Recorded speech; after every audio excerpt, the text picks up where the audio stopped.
Hello there. Today we're going to be once again solving rational equations, but today we're going to add something a little bit extra with it. We're going to add what are called extraneous solutions.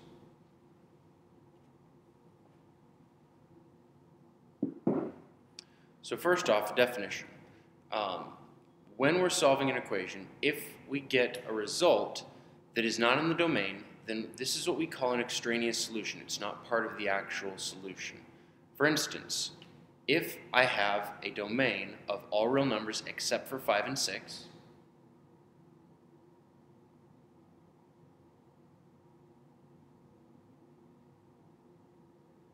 if you remember, this is the very first thing that we did when working with rational expressions. It was to find the domain. So we find our domain. Here we say all real numbers except for 5 and 6. This is just an example. I don't have the actual expression here.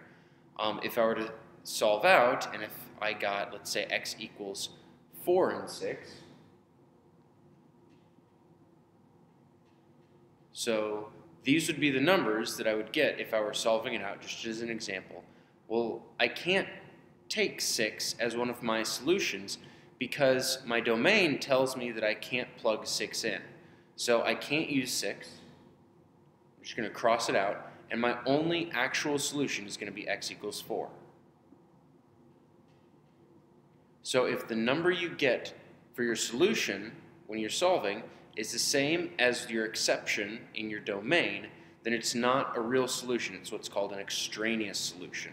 So the only real solution that we have here is going to be x equals 4.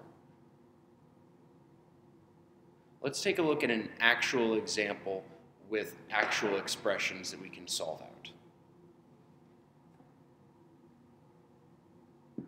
So here we have our rational equation, and we want to solve this out for our domain.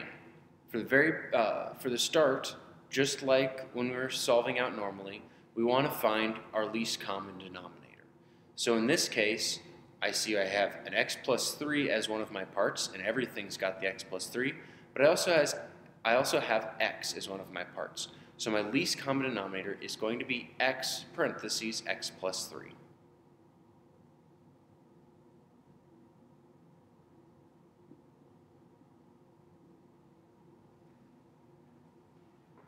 Now, since once I have my least common denominator, I'm just going to set this equal to 0.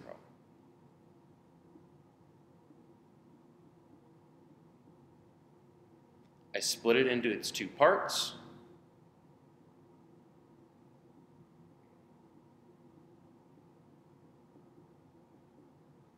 And then I'm going to solve these out. When I do that, I will get x equals 0 and x equals negative 3.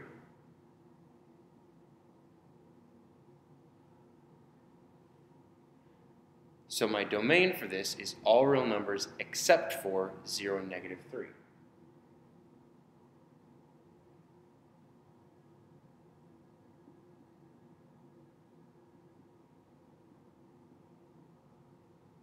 So this is going to be important because we're going to need to check to see if any of our solutions when we solve this out are either of these numbers.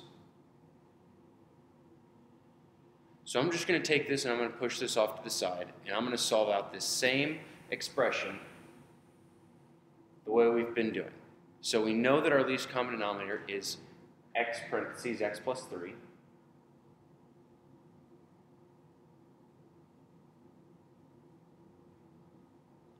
So I'm going to work this just like I have been. I'm going to multiply all three of my numerators by this right here.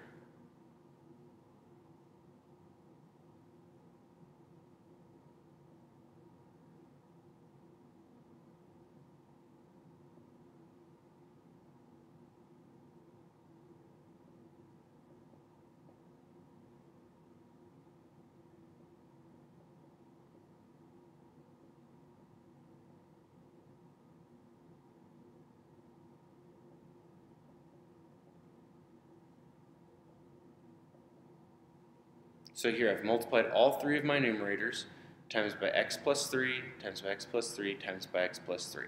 Now I'm going to cancel anything out that's the same in top and bottom. So here I can cancel out the x plus 3's,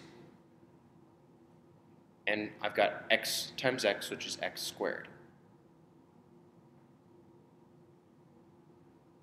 Here, I can cancel out the x plus 3's, but I can also cancel out the x's,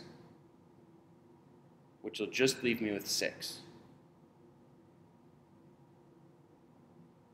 Over here, I can cancel out the x plus 3's,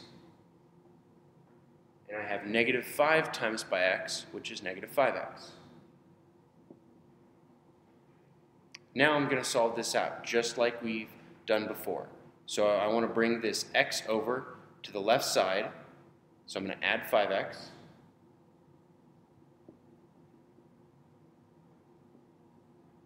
And so I'm going to get x squared plus 5x plus 6 equals 0. Now, I want to factor this apart. I want two numbers that multiply to 6 and add to 5. That's going to be positive 2, positive 3. So I'm going to have x plus 2 and x plus 3 in parentheses.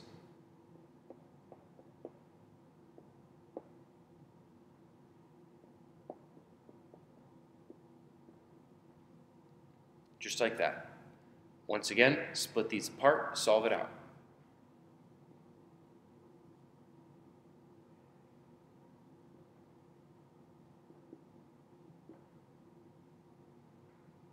When I solve this out, I get x equals negative 2 and x equals negative 3.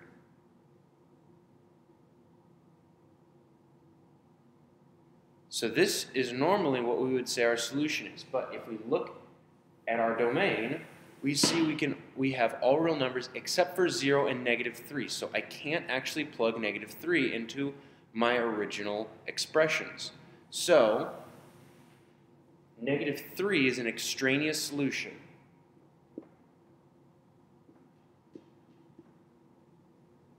And x equals negative 2 is the only real solution.